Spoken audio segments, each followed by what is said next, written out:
இல்லை ஷோ முடிச்சோன்னு எடுத்துக்கலாம். இல்லை என்னை பார்த்தா உங்களுக்கு கேன மாதிரி தெரியுதா?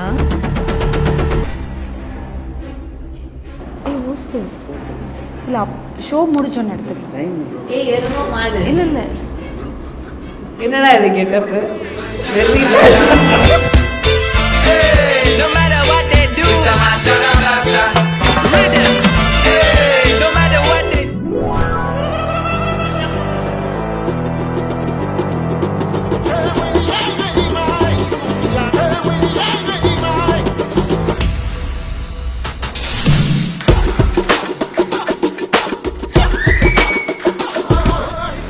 சாரிடா, வெரி பேட் ஆக்டிங் டா. with the blend right here. Bring it swag with the man right here. Rip it, leave it up, I'm sipping on beer.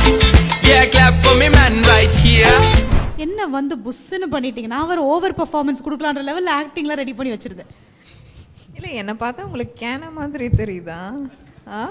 இல்லை எப்போ இல்லை ஃபுல்லாக இல்லை கவர். நீங்கள் அது என்கிட்ட முன்னாடியே சொன்னால் நானும் உங்களுக்கோட சேர்த்து நடிச்சிருப்பேன்.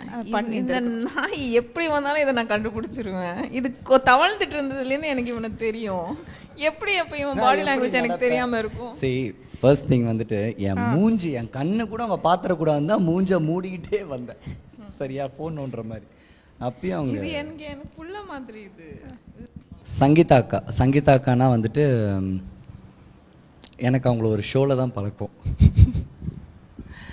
ஆமாம், அது ஒரு பயங்கர ஒரு சண்டை.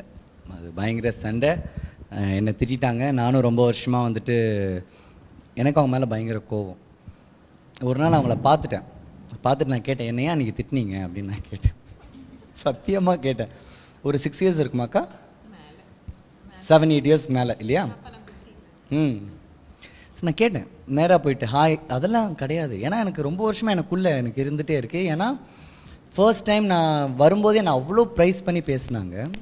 அவங்களே திட்டாங்கன்னும் போது ஒரு கோவம் வரும்ல. ஸோ போய் கேட்டவுடனே அக்கா சொன்னாங்க, ஆமாம் நீ அன்றைக்கி அது பண்ணேன் அப்படின்னு சொன்னாங்க. நான் சொன்னேன் உங்களுக்கு தெரியாது அப்படின்னு என்னோடய ஃப்ளாஷ்பேக்கில் நான் சொன்னேன் என்ன நடந்துச்சுன்ட்டு. She got to know. அன்றைக்கி சாரிடா அப்படின்னாங்க. ஓகே, எல்லாருமே வந்துட்டு என் மனசு கஷ்டப்படக்கூடாதுன்னு ஒருத்தங்க சொல்லுவாங்கள்ல, நான் அப்படி தான் நினச்சேன். எனக்கு இன்னொரு மதர் இன்னிக்கவங்க என்னை வந்துட்டு பயங்கரமாக திட்டினாங்க. இன்றைக்கி நான் ரொம்ப ப்ரௌடாக எல்லோரும் என்கிட்ட சொல்லுவாங்க, என்ன நம்பிக்கையில் ஓடிட்டுருக்க, உனக்கு என்ன தெரியும் சினிமா பற்றி, உனக்கு அதில் இருக்கிற இன் அண்ட் அவுட் உனக்கு என்ன தெரியும் அப்படின்வாங்க. எல்லோரும் நிறைய பேருக்கு தெரியாது, என்னுடைய நிறைய ஹார்ட் டைம்ஸில் எனக்கு நிறைய வலிக்கும் போது நான் அக்கா கிட்ட தான் நிறைய உட்காந்து பேசியிருக்கேன் அவங்க வீட்டில்.